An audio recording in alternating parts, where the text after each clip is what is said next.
sangat kolab, mau anak keempat, ngapunten lah. Ketika itu jatuh sampai hutang ratusan juta. Semua aset itu untuk nutupi caleg itu tidak akan bisa tertutupi. Kita pernah sampai pada top omset itu dalam 1 bulan itu 300 juta. Ya paling parah ini masa pandemi ini. Biasanya mau lebaran ini, orang yang mudik dari Jakarta bawa pulang, melihat rumahnya butuh pembenahan, mereka benahi. Tapi hari ini kan, ya ini, ya seperti ini keadaannya, ya sudah. Karena saya memang dari kecil, saya tidak ditunggui oleh orang tua saya. Jadi almarhum bapak saya itu meninggal ketika saya masih kecil, dan ibu saya merantau, saya ikut nenek, sehingga memang sudah terbiasa lah. Dari kecil saya untuk berusaha sendiri, yang terpenting adalah berusaha itu. Saya hanya ngalir aja sebenarnya, hidup itu ngalir, ada apa yang Allah siapkan di hadapan kita, itu aja.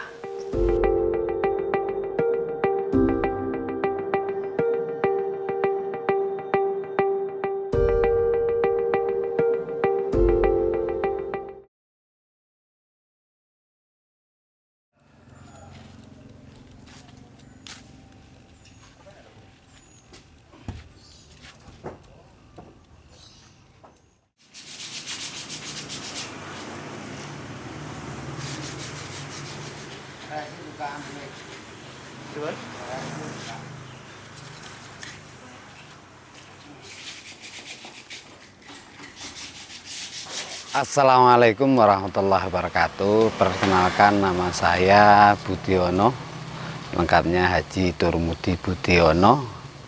Alamat saya ada di Desa Sumberjo, Kecamatan Sanan Kulon, Kabupaten Blitar, Jawa Timur.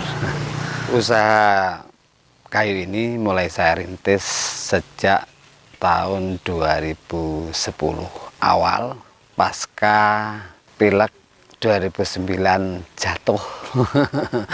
Alhamdulillah tidak jadi, dan inilah takdirnya, harus kemudian menjadi sebuah proses yang lebih baik. Akhirnya memang bukan jatah saya jadi seorang legislator, jadinya ya pengusaha kayu. Berangkat dari itulah awalnya, memang dari nol saya berangkat itu.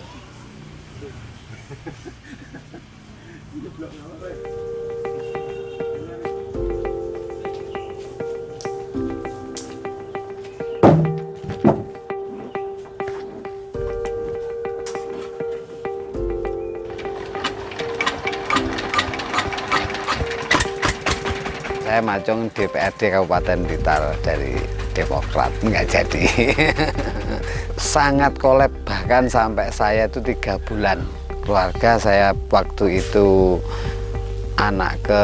mau anak keempat, jadi istri saya masih hamil yang anak keempat, dan yang Mbak Yunita yang nomor 1 itu baru masuk SMP, sehingga sampai ngapunten lah. Ketika itu jatuh sampai hutang ratusan juta. Semua aset itu untuk nutupi caleg itu tidak akan bisa tertutupi. Sebelumnya saya alhamdulillah saya bekerja sebagai manajer SPBU di Keluarga Mayangkara Group. Saya masuk sejak 1993 sampai 2008, kurang lebih saya 15 tahun. Tergerak untuk ikut politik sambil kerja jadi manajer SPBU, ternyata ngapunten, ternyata ya nggak jadi, sehingga berpikir ulang, kalau nanti kita tetap kerja ikut orang lain dengan hutang yang ratusan juta, tidak akan mungkin bisa tercover. Padahal keluarga besar itu.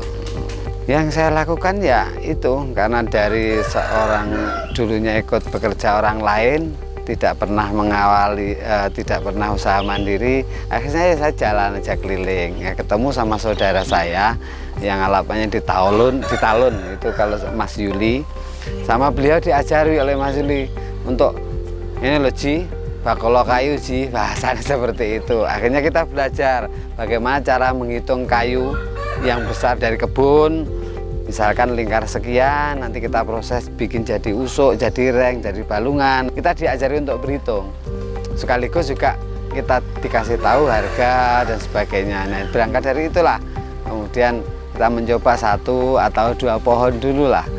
Bahkan oleh paman saya ketika itu disangsikan poiso kue kayu. Akhirnya kita coba 1-2 kali dengan kalkulasi hitungan sekian, oh ternyata ada untungnya. Nah, dari itulah proses awal 2012 itu pemerintah itu kan untuk proyek pemerintah itu menggunakan kayu yang namanya A2. Kalau A2 itu berarti kayu tahun, bukan kayu Kalimantan. Nah, itu kesempatan paman ketika itu menjadi seorang kontraktor, kita dikasih modal untuk menyiapkan kayu-kayu yang dibuat proyeknya paman itu. Alhamdulillah berkembang sampai sekarang. Alhamdulillah ratusan juta, ya kurang lebih sekitar 225 juta itu 2 tahun. Alhamdulillah clear, pertolongan Allah lah.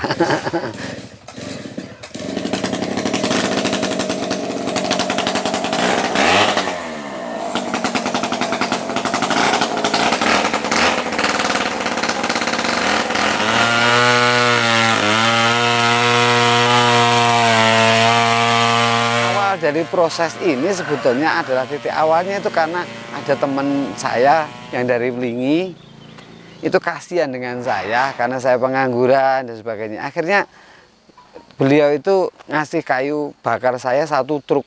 Itu kalau ingat saya kayunya kayu kopi sama kayu karet, ada yang kayu apa itu lam toronya itu besar-besar. Akhirnya yang kecil saya sendirikan, saya bikin jual kayu bakar. Nah, yang besar itulah untuk pertama kali saya coba untuk bikin kayu semacam balok semacam itu, ya itu pertama kali. Akhirnya kita ditambah punya nenek 1 atau 2 pohon, bikin praktek hanya untuk mengkalkulasi hitungan kayu dari gelondongan untuk menjadi ini jadi berapa, itu aja sebenarnya.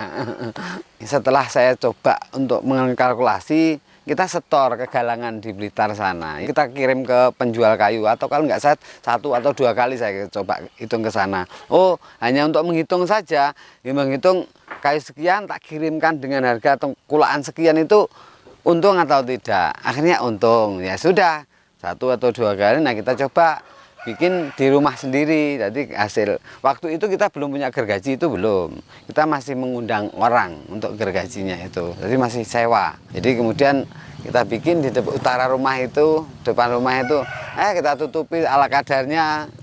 Alhamdulillah ada orang tanya, orang beli sedikit demi sedikit demi sedikit. Nah itu.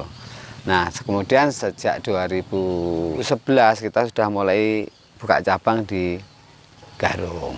Sampai sekarang tempat untuk penjualan kita cari jalur yang ada di pinggir jalan raya di Garung itu, alhamdulillah sampai sekarang masih buka. Itu aja. Ya alhamdulillah sekarang sudah jadi seorang kakek. Anak 5. Alhamdulillah lah. Ya inilah. Tapi ya memang akhir-akhir ini ketika masa pandemi ini memang sangat luar biasa penyusutan daripada penjualan kayu ini, memang alhamdulillah. Namun alhamdulillah masih mampu bertahan. Tapi kalau kayu kan kayak apa ya Pak? Semakin disimpan lama juga tidak pengaruh, kan tetap naik suatu ketika harganya Pak. Iya, kalau memang kayu gitu. Cuman kita yang kita jual ini bukan kayu Kalimantan, ini kayu lokal semacam glugu, ya mahoni, sengon, seperti itu. Ya, kalau ditahan lama juga enggak, warnanya yang enggak akan jadi bagus. Beda dengan kayu Kalimantan. Memang ini dua bulan terakhir ini kita memang mengurangi produksi. Seperti hari ini ya ngapuntenlah, anak-anak masih puasa, kita juga enggak, memang pasanannya juga masih agak lesu sehingga ya mereka minta istirahat, ya monggo. Dulu itu waktu rame 2015-14, ya ini memang efek daripada pemakaian Gavalum. Kalau dulu plafon bangunan itu kan pakai sengon. Nah sekarang kan banyak sekali semua pakai besi.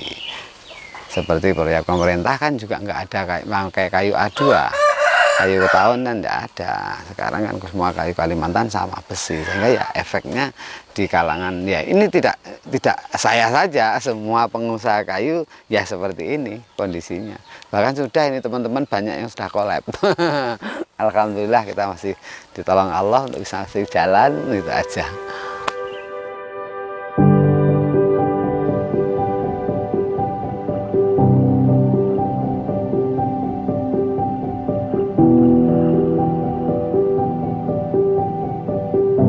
Karena awal kita masuk ke ranah sesuatu medan yang baru, sehingga kan kita perlu jalan kemana-mana, cari-cari. Oh, di sana ada tengkulak, di sana ada bahasane wong ngomong, bahasane wong desa blantik. Kita cari blantik itu, karena kita masuk ke petani juga kan untuk awal kan ya nggak tahu medan yang baru kan gitu.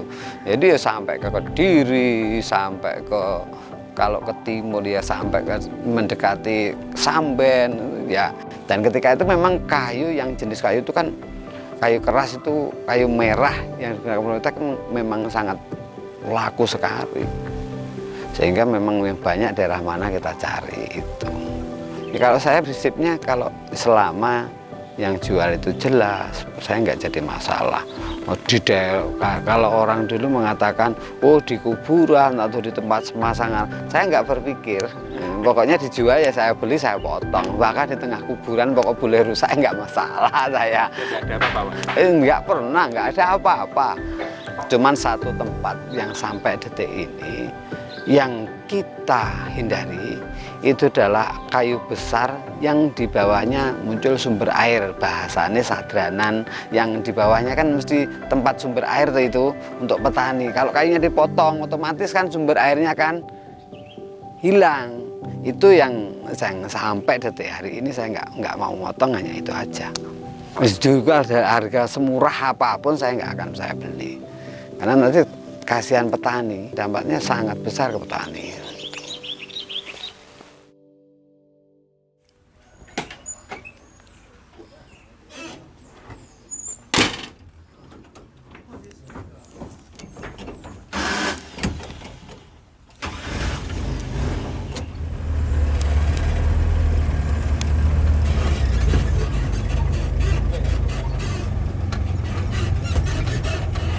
Jadi kayu ini memang pernah suatu dulu itu kita memproduksi dalam satu hari kurang lebih sekitar 3 kubik, 2 sampai 3 kubik. Kalau boleh kalkulasi satu sebulan itu sekitar 70 kubik lah.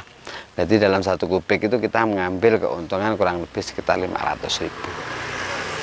Jadi ya kalau nominal kotor alhamdulillah sampai detik ini dalam satu bulan ya kita kurang lebih masih bisa menguntungkan sekitar ya 10 sampai 15 juta lah satu bulan itu. Kalau omset Pak? Kalau omset memang kita pernah sampai pada top omset itu dalam satu bulan itu dekade waktu pemerintah masih menggunakan kayu A2 itu pernah top omset itu satu bulan itu 300 juta. Tapi untuk hari-hari ini mungkin sekitar 70 sampai 80 lah. Itu saja. Ya keuntungannya itu. Dropnya seperti itulah. Ya, alhamdulillah masih cukup Pak. Ya alhamdulillah masih cukup. Iya, nggak muluk-muluk lah. Yang penting anak bisa sekolah dengan baik, cari ilmu dengan baik, sudah.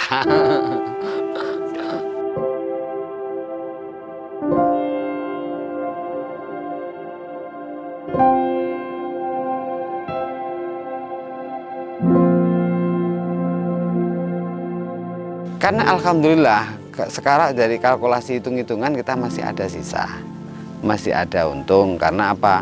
Kita mengambil dari petani sendiri, pohon tebang sendiri, ya ta? Kita dari petani, kemudian peralatan untuk produksi geraji, armada milik sendiri, sehingga ya masih mampu untuk operasionalnya. Alhamdulillah memang lebih sedikit daripada saudara-saudara yang lain yang gergajinya ngundang gitu loh.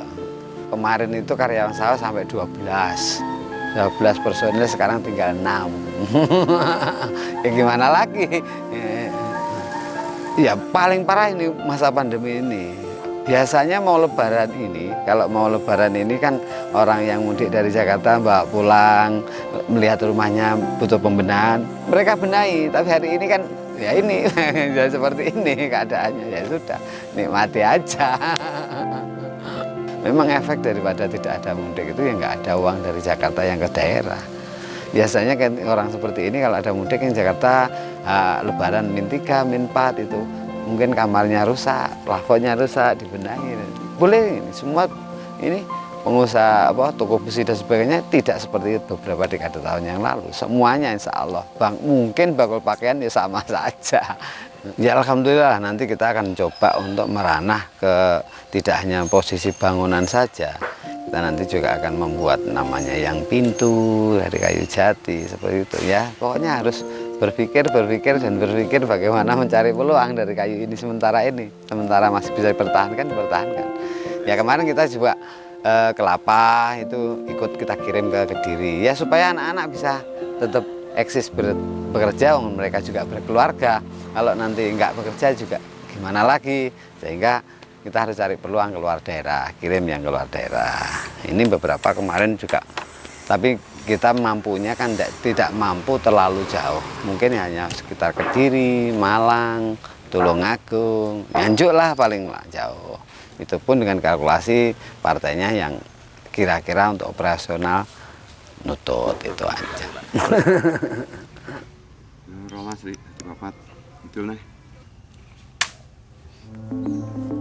Sebenarnya ketika itu ya karena sifatnya juga karena sudah kadung mentok ya, habis nyalek, kemudian kita sudah keluar dari perusahaan, itu posisi hamil tua, kita tidak ada pekerjaan, bahkan rumah ini pernah mau disita sama ngapunten kontraktor yang membiayai saya caleg, sehingga utang saya kan banyak, pernah sita, tapi alhamdulillah orangnya baik.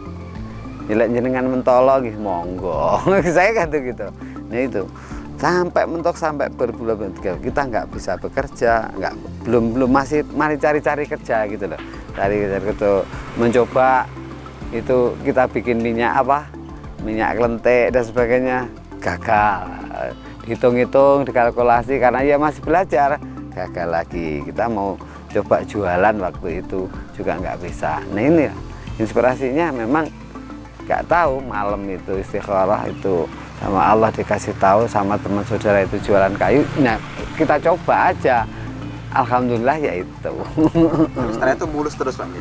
Sejak awal sampai 2014 sangat mulus, bahkan saya 2013 itu sudah melambah ke proyek saya, nggarap aspal jalan, jualan batu, kali dan sebagainya sambil kayu ini. Karena kan paman kan kontraktor, sehingga kadang kita menyediakan kayu, kadang ya batu kalinya seperti itu. Tapi setelah 2015,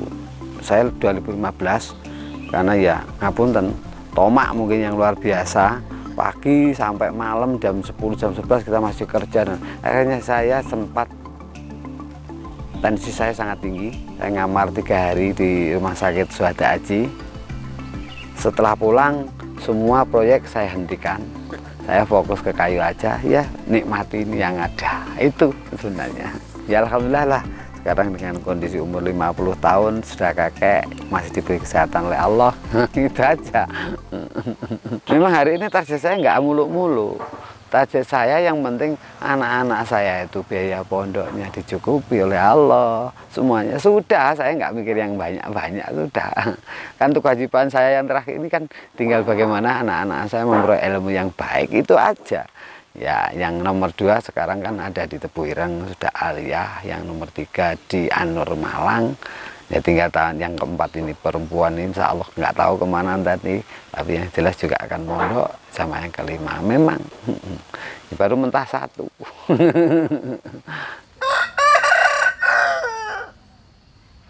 Kalau kita nggak legowo dengan keadaan, ya itu mesti susahnya kemana-mana, itu pasti.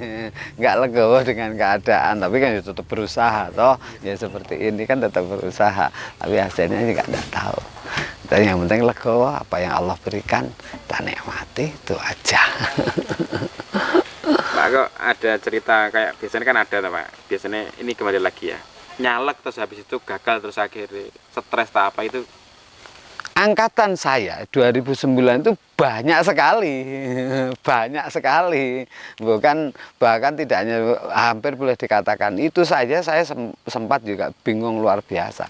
Tapi alhamdulillah lah kita ketemu seorang mursyid, seorang guru yang membimbing ke rohanian, itulah yang menjadi akhirnya mampu kita bertahan. Kadang-kadang yang seperti itu kan beliau nggak lari ke orang guru, seorang mursyid, pasti akhirnya kan repot jadinya. Ya sebelumnya saya enak kerja jadi manajer SPBU, berangkat pagi sore nyantai kerja nyantai aja. Alhamdulillah ya, berkat keuletan bimbingan dari Bapak Haji Haryanto itu yang saya tiru beliau itu. Dia juga dulu orang kan dari awal, dari bapak pemilik Mayangkara Group itu. Bahkan saya haji yang menghajikan juga beliau. Ya inilah hidup yang harus kita jalani, itu aja. Yang harus kita tetap satu, berhusnudon dengan Allah yang sudah membimbing kita, membuat kita, itu aja sebenarnya. Jangan pernah suudon. Seperti yang Jinan alami kan sama-sama saja kan gitu. Jangan bangga diri ketika terjadi kita kondisi ada di atas. Soalnya saya pernah di atas, diingatkan oleh Allah dengan kesakitan, akhirnya ya harus introspeksi diri aja, itu aja. Karena saya memang dari kecil saya tidak ditunggui oleh orang tua saya. Jadi almarhum bapak saya itu meninggal ketika saya masih kecil dan ibu saya merantau, saya ikut nenek, sehingga memang sudah terbiasa lah. Dari kecil saya untuk berusaha sendiri seperti itu. Bahkan apapun proses hidup sudah kita jalani, baik menjadi seorang penderek seperti itu tadi pernah kita jalani, ya apapun kita jalani.